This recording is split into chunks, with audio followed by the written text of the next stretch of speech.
online broadcast network, AFTERBUZZ TV. Over 20 million weekly downloads in over 150 countries, and your #1 source for after-show entertainment.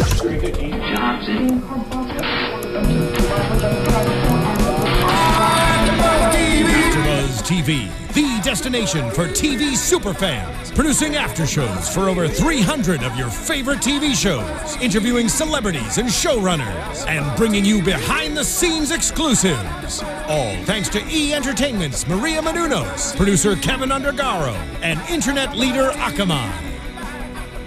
Now, let the buzz begin!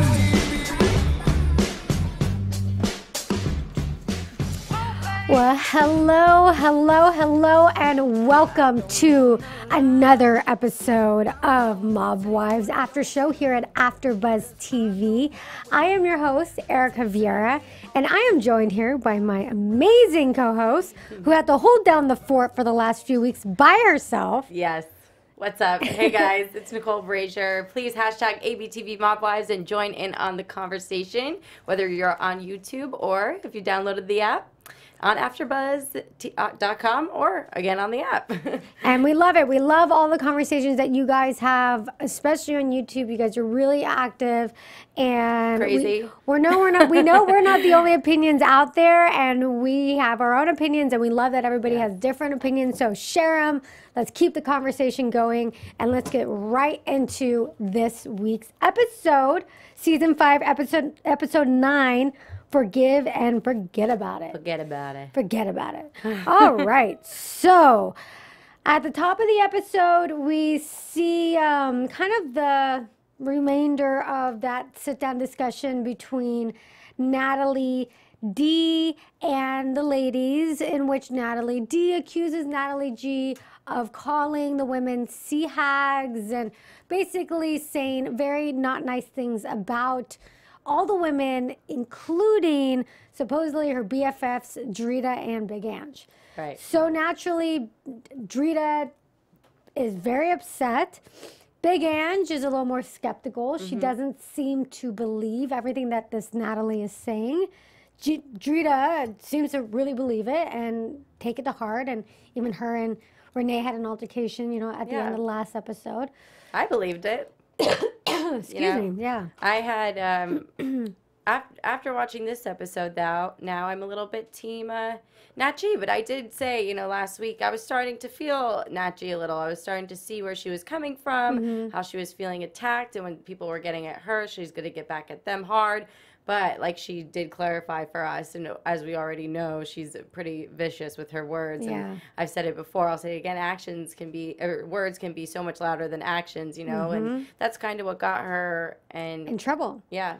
I agree. I mean, Natalie, it's hard to see who she is as a person because she admitted it herself at the end of the episode. She is so vicious. Like, she hits below the belt, and it's hard to even want to be in like a disagreement with someone like that, because it's not I don't want to say it's not a fair fight, but it's like, it's just not a fight you even want to be a part of. When someone goes below the belt and it's always this for that, it's you just don't even want to be a part of it. And so Natalie has been kind of fighting dirty like that this entire time we've seen her. So the other women are upset. They don't like her. Natalie, I mean, Karen doesn't like her, Renee doesn't like her, but so we see, Big Ange get a little bit defensive of Natalie G. And she fights a little bit with Drita about it. I kind of, I see where Big Ange is coming from, and I've said this before, like, who is this Natalie D? Like, she came out of the blue and out of the gate, had all these, pretty not nice things to say about Natalie G. But at the same time, why is Natalie G calling this girl's boyfriend? Yeah, that's that pretty out this suspicious episode too, and we didn't get to see too much of Natalie D, so I'm excited for next week. But I did really enjoy this episode because we kind of got to find out a little bit more about Nat G. We saw a different side of her. Yeah, that she actually is a person. Yeah, for once, she has emotions, and not exactly, and not the hardcore girl she's made us to believe she is this whole season. I'm glad that we saw some tears, and I thought it was really great for Drita to kind of tell her, like, you need to bite the bullet on this one and just be the bigger man. And she was giving her some advice. So let's talk about that later. Let's get a few of the other elements of the episode out of the way first. We see Karen in Arizona. We see her want to accomplish a couple things. One, she wants to kind of dig further into this idea of doing the marijuana dispensary and opening that up in Arizona. She has concerns because her family was in trouble for doing this ecstasy ring. I love seeing these flashbacks. I know, isn't it? It makes me, like, really respect Karen. I respect that she I don't know about respect her. I mean, she ran an ecstasy ring. I mean... Well, just for the fact that she is who she is, and she's not afraid to hide it and be a little bit open about it. And then people, you know, like Nat G was hating on her for being a wannabe gangster, but really, in reality, she's not a wannabe, and I said it last week, I'll say it again. She proves to us that she is affiliated with the mob. She's always going to be, and she's not ashamed of it. And that I find, like, that, okay, like, it's kind of cool. I could respect that a little bit. That's an interesting perspective. I see where you're coming from that. I mean, at the end of the day, I think she's to me, crazy she's a criminal, and she was a criminal, and her family comes from their criminal family. She's not afraid to admit that. I know. I mean, it's a good thing you're not afraid to admit it, but it was still, you know, they weren't. She's not like a stand-up citizen in my eyes. And okay, I guess it's refreshing that she's honest. I mean, it's hard not to be honest when it was all over the news. Right. You can't really hide it, but I mean, she is who she is, and that's her history, and she owns it. Yeah. But yeah, so she's, you know, she's concerned because she's got this history, and she's afraid that, well, is this a business that is worth going into, or is this a business that I can really actually get into it? Right. I think it's crazy that she wants to do it in Arizona, and she kept reminding us that that's where her father is, and that there's risks being there. She's got the family name there. She's got her brother's restaurant there. So there could be a good and, like, bad. I think she wants to do it there because that's she knows Arizona. I mean, that's what she knows. She should come here and do it. In California, I feel like she'd get a little bit more away with it being here in Cali, since it's way more lenient here than anywhere else. Maybe there's something with the laws in Arizona that she knows. I don't know too much about it, but I mean, that's a good point. Like, yeah, why Arizona? But I do think it's interesting, though, that... Yeah, right? Yeah. I think it's interesting that that's the line of business she wants to go into, because we see so many of these housewives and mob wives. I mean, we've got Renee. She's got a clothing line, a jewelry line. We got Drita. She's got a makeup line. A lot of them have, you know, they write books, or they write cookbooks, or they decide to go into singing or whatever. Yeah. Karen wants to open up a marijuana dispensary. I just love it. She goes, well, it's full of, this industry is full of criminals, then I like it. It's like this industry. It's just too funny. Yeah. So anyway, so we see that. We also see her break down a little bit because of the lack of a relationship her daughter has with her daughter's father, Karen's ex, Dave. It sounds like after getting out of jail, Karen had high hopes for them having a relationship, for Dave and Karina, Karen's daughter, to have a relationship, because it looks like Karen really pushed that while he was in jail, and he hasn't, and now he's moved on. He's found another woman. He has another child, and it seems like he has no interest really in maintaining this relationship. She kind of made me see, you know, in that scene with her brother and his wife, that like I see how much pain she's in. Yeah, you know, I could tell throughout this whole season, especially with her drama with Natalie G, I always have thought, you know, there's something a little bit more going on with Karen for her to just be so reactive. Emotionally, physically, mentally. You know, I just see that there's more buried beneath this Natalie G thing. It's not just Natalie G. There's a lot going on in her life, that it seems, and there's just, that's kind of like the icing on the cake and her way to, like, excuse her behavior. Yeah. No, I think that's a good point, and I think you're right. She has a lot of hurt from this whole situation with her daughter and her ex, and it's very apparent, and it's very close beneath the surface. And the minute she starts talking about it, she gets really emotional and really upset. And you know, I don't blame her. It sucks. I mean, who wants to deal with that? And it's, you know, it's too bad. And it's really, at the end of the day, the one who's the true victim of all this is her daughter. Definitely. She didn't ask for this lifestyle. She didn't ask for any of it. And it's interesting because, Karen brings up the point that, no matter what my father did outside the home, I always knew I had a father that I felt protected. I felt taken care of. And Renee said the same thing. I think that was the last episode or the episode before about her son, AJ. Renee's like, I always had a father. No matter what my father did, I always had my dad. I knew that. And Karen had that same relation with the father, and both these women now don't have that for their child, and it's sad. Yeah, and it like you said, it's sad for the kids. It's sad for them to constantly beat themselves up over it, though. It gets to a point. And You I mean said the this, wives? Yeah, and I said this last week. It's like that's painful for the kids to see you going through so much pain too. You got to move past it. You got to be strong. This is the hand you're dealt. This is the life you chose. This is the man you chose. And you got to get your kids out of it because they're exposed to so much, like being that they're on TV, but the internet too, and all the feedback. I mean, it's got to be rough. It's got to be tough, yeah. The fact that these women are choosing to broadcast their lives on national television, and then the kids are brought into it, and their personal lives with their relationships with their fathers, and is now being broadcast to TV, and it's got to be difficult. And you see, a lot of times when we see scenes with AJ and Renee, like it seems like AJ, to me, is visibly just not comfortable with this whole aspect. He seems like a private person himself, and that he's forced to kind of be thrown into this because his mother wants to be a part of it. So Right.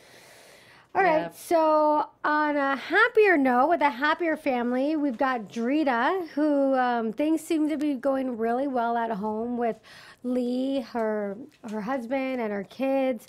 And the girls are all super excited because they're going to be going to Disney World. Yeah. And it was just it was sweet to see that. Cute. Yeah, they just can't wait to, see Elsa and have breakfast with the princesses and just have just the fun, innocent, girly, just amazing Disneyland experience. And I'm sure they had an amazing time. Yeah, so. And never to have a vacation before. Yeah, What better that's place crazy. to go than Disney World? I thought that was awesome, and Giselle's the cutest thing. Yeah, they were So both cute. of them. They're so cute, and it's great to see that. And A functioning household. Yeah, For one of them at least. With the father being home, and hopefully being a good stand-up dad. So we don't see much of him, so we don't really know exactly what's going on, but it seems like things are going good. So. Okay, so moving on, then let's go back to this kind of situation with the Nat D and the Nat G. So then the two women, Big Ange and Drita, both kind of need to have their conversation with Nat G to figure out what's really going on. Big Ange comes in really from the perspective of FYI, Natalie G, I just want to let you know that this Natalie is talking smack about you. I don't really believe her, but Drita seems to really be believing her. Right.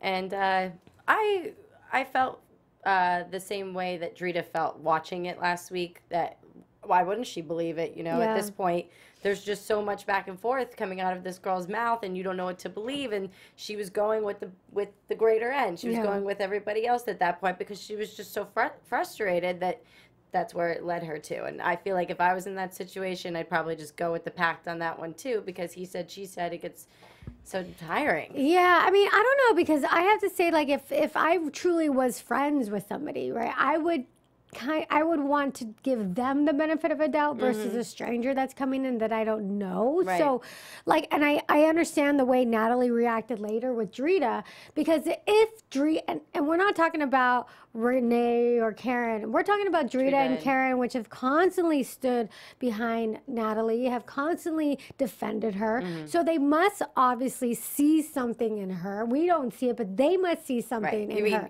Drita and Big Ange. Yeah, what did I say? Oh, By I'm sorry. accident. Yes. So I mean, Drita and Big Ange constantly defending her. So they must see a lot of good in her. And it's apparent that they're close She kind of friends. grew on me this episode. I kind of was like, oh, she seems like kind of nice. Yeah. Maybe like deep underneath this like really cocky, confident, nasty mouthed persona and big boobs in your face. Yeah. There's a chick that like she said, if I'm your friend, I'm such a good friend, I have your back. I thought that was, I believed her.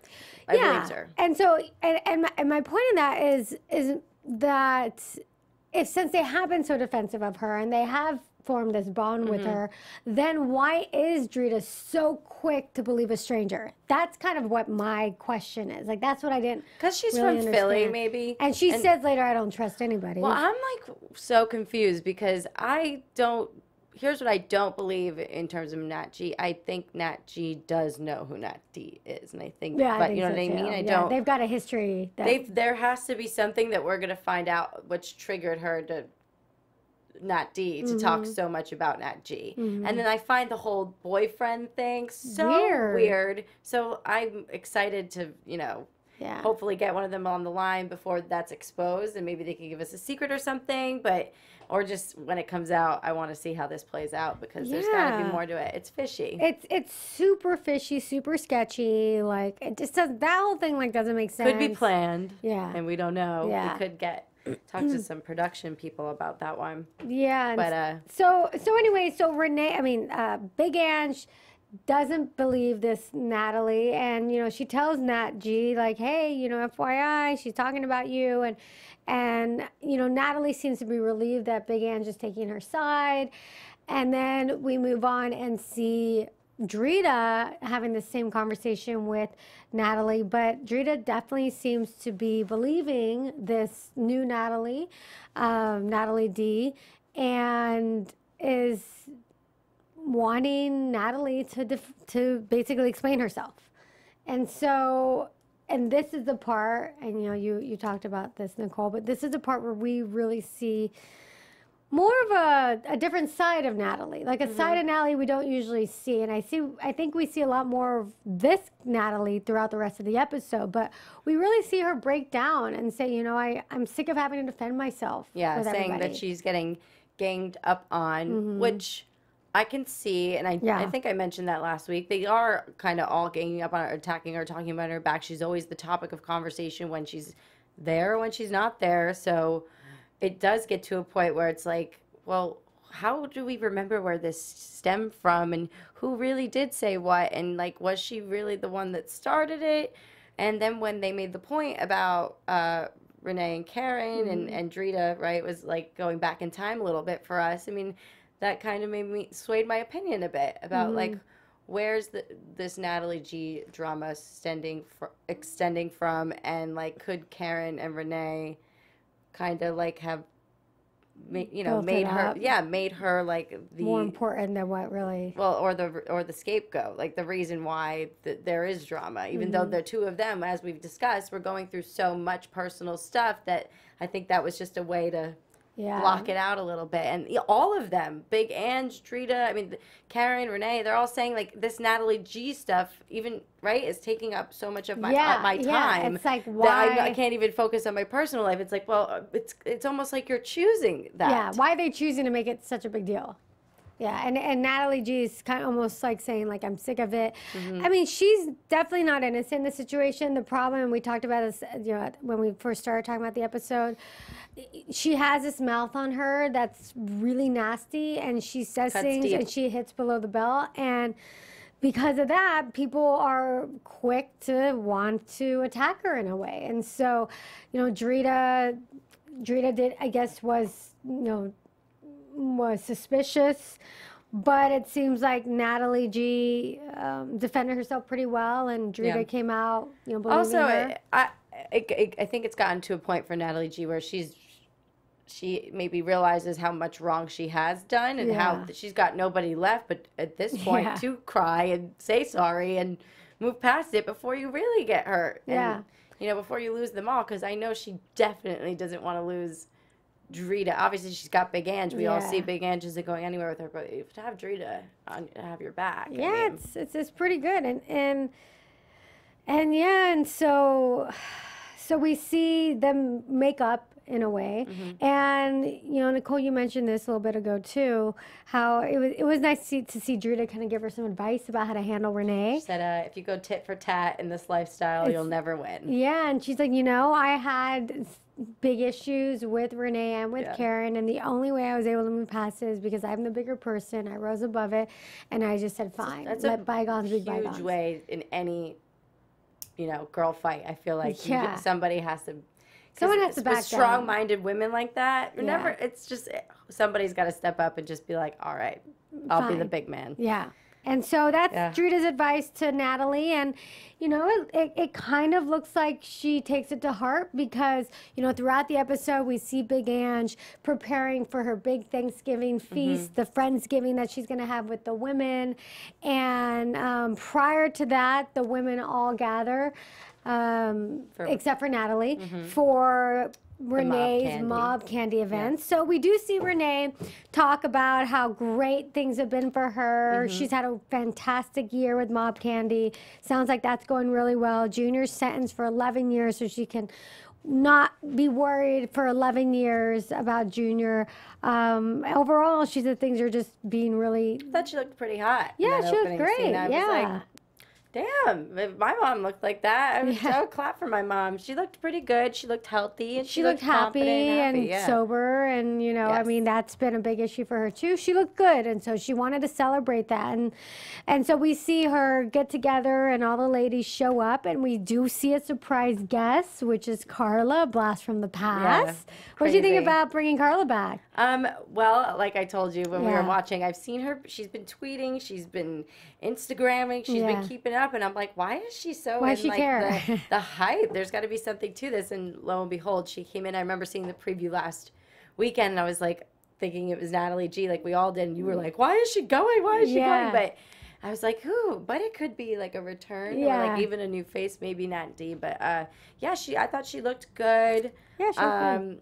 And then when they gave us those flashbacks, I appreciated it because we were like... I'd kind of forgotten what had happened. The drama, between her and Renee. But we don't see any flashbacks between her and Drita. So that's why everybody had like a big question mark on their head. Like, why is she rushing out the door? Yeah, that was super weird. I mean, it was cool to see Carla back. I liked Carla. I liked having her on the show, so I have missed her. So it was a nice return for me. I mean, it was a surprise for me. I didn't know it was going to be her. And, you know, I was glad to see her. And then, like you said, Nicole, right away, Drita gets up and leaves and takes off. And that's after seeing Renee and Karen give her these huge hugs. And you're like, okay. So obviously they made up and they talk about, oh, we've made up. But Drita apparently, she says, you know, we don't really talk and I don't really want to be around her. So she just takes off. So that was kind of weird. Yeah, I think it's definitely providing a twist in the season. We're going to see some new stuff go down and maybe she'll add to this. I think so, because I think we're done and over this whole situation with Natalie. Yeah. I think we're just like, okay, how much more can we talk about this? We can see Nat D and Nat G. Yeah, that's true. Head to head. That's true. So, I mean, they've always got to stir something in new to stir the pot I'm and get excited. things. Yeah, I'm excited. I mean, the show always gets good and gets better and better. And I feel like Renee and Karen need a third member. Yeah. So then it's like Ange, Drita, Nat G, Nat D. Well, wow. Then it's 4 against 3. Wow. Yeah. Well, like they said, I don't know though, because I still consider Nat G and Nat D outsiders. I do. I would consider Nat G? Really? Yeah. Still, I feel like she's still not. You know, I feel like Carla is a little bit more of like an original, an OG. So, but hey, stay tuned because like. Who knows what's going to happen? Yeah, who knows? So anyways, so then we see this party, and at the party, in addition to this Carla surprise, we do see Drita talk to Renee and say, hey, you know, we're having this Thanksgiving event, or Big Angie's having it, you're invited, Natalie's invited, like, why don't you and Natalie bury the hatchet? Drita's rationale for talking to her then at the party is like, you know, when Renee's super happy, she likes to make everyone around her happy, and this is a best time to try and broach the subject with her. And so, it seemed to work. I mean, Renee is like, well, you know what? As she said, first of all, if Karen's okay with it, then I'm okay with talking to Natalie. And she's like, as long as Natalie's willing to apologize. So that was like a nice best friend stand-up thing to do. It was a very loyal kind of a thing. And I understand why she did. I mean, her and Karen are very loyal. And Karen had a very mature response. She had the response that I would have had, which is, you know, do what you want. She's like, because at the end of the day, I know that Renee is always going to have my back. Like, I know our loyalty, and I know our friendship would never be ruined because of someone. And I think we as viewers knew that too. Like, no matter what happened within this conversation, we knew that Renee wasn't going to back down and just be best friends again with Nat G, or just so buddy like they were. Especially because she did hit below the belt so many times with Renee, who was going through a lot. And how can you really get back to where you were when that kind of stuff happens, you know, and you really, you attack a personal issue like substance abuse, and that's her. Yeah. That's Nat G. That's what she does, and she admits it. So she does. So then we see the women all gather at Big Angie's house, and she, you know, Big Angie wants to show off her house, and she had it all remodeled. And looks great. Yeah, it looks awesome. So, like, I was kind of hoping they would do like a, you know how on some of those home makeover shows where they show all the rooms. Yeah. I was hoping we could really see it. We couldn't really see it, no, but from what I saw, it's amazing. Yeah. I mean, it's not a mansion-sized house, but it looks like one. I mean, it's just beautifully redone. Yeah. And yeah, like she said, it must have drained her wallet because there's literally crystal and marble everywhere. But that, like, it looks awesome. Like her. If she was a house, I feel like that would be it. So I loved it too, and I was like, oh, I just wish I could have seen more. I just respect her so much. I mean, even that setup, that platter she had out. Like, I love going to like a good meal. And, when someone's gonna host something and they like do it. Yeah. They go all out. She does it big, and does it big. She does it big. It looked good. It looked amazing. So all the women show up, and then naturally, right at the beginning, Renee's like, I can't do this. Natalie and I need to talk. And she's like, I feel it's best for us to talk alone. And Big Ange and Drita go outside. And the women have a pretty civil conversation. I mean, it starts off with Renee saying, you know, what you did, what was bad, you hit below the belt, and not only that, but you brought my son's name into it, and the minute you did that is when all hell broke loose in Renee's eyes. Yeah. And she's like, because of that, I feel I'm owed an apology. And Natalie kind of was saying, well, you know, I do feel that you owe me. I don't know if she said you owe me an apology. She tried. Yeah, she kind of tried and said, well, you know, I was really hurt too. And Natalie says, you know, I feel this strong bond with you. And Renee's like, really? Like, where did that come from? I loved her comment. She's like, what kind of drugs is this girl on? Because I want them for your enemies or whatever. She was cracking me up.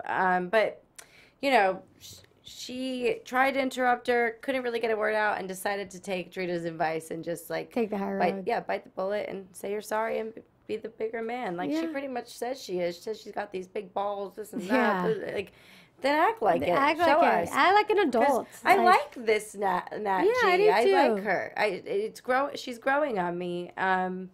But, you know, I also, like we just discussed, I just think now she's realizing what she's losing out on. And she's got this, like... She's kind of backed into a corner in a way. Exactly. So she has to kind of man up and grow up. And it's good to see it. Yeah. You know, I mean... And I feel like fights like that do get to a point where you have to ask for an apology. Have you ever, like, been in an argument with someone and you're like, I can't believe I have to ask you to apologize. It's gotten to this. Like... You know, and that's the thing. Like, Renee's like, hey, you texted me. You wanted to resolve it. Right. So, well, if this is what you want, then this is what I need for us to move forward. Renee didn't initiate it. It was Natalie that initiated it. Exactly. So Natalie's got to be willing to bite the bullet and move on. And so they did, and that was very nice. And we saw them all kind of have a nice, dinner together. Renee said, will we ever be best friends? And she's like, no. And, but I guess they established the line of respect.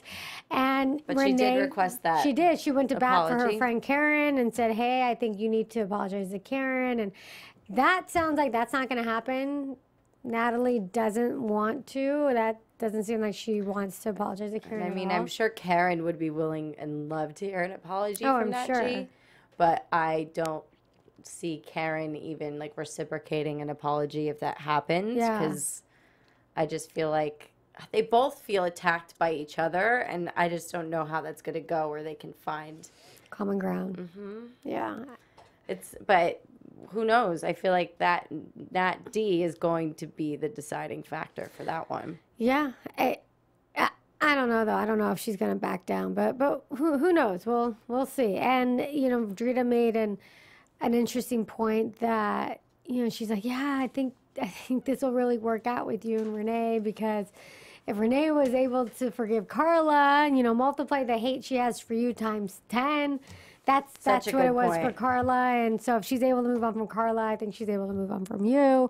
So I thought that was interesting, but that probably made her feel a lot better too. Just diving right in and she's like, okay, and getting to the point, saying sorry. But she's kind of desperate at this point to just have these girls to quote unquote have their respect, right? Yeah. That line of respect, and then the more important just move ones. on, so they can go to events and do things and kind of be castmates on this show. Right. So, all right. Well, that's pretty much it. That's all I've got for this episode. Do you have anything else that we missed you want to add?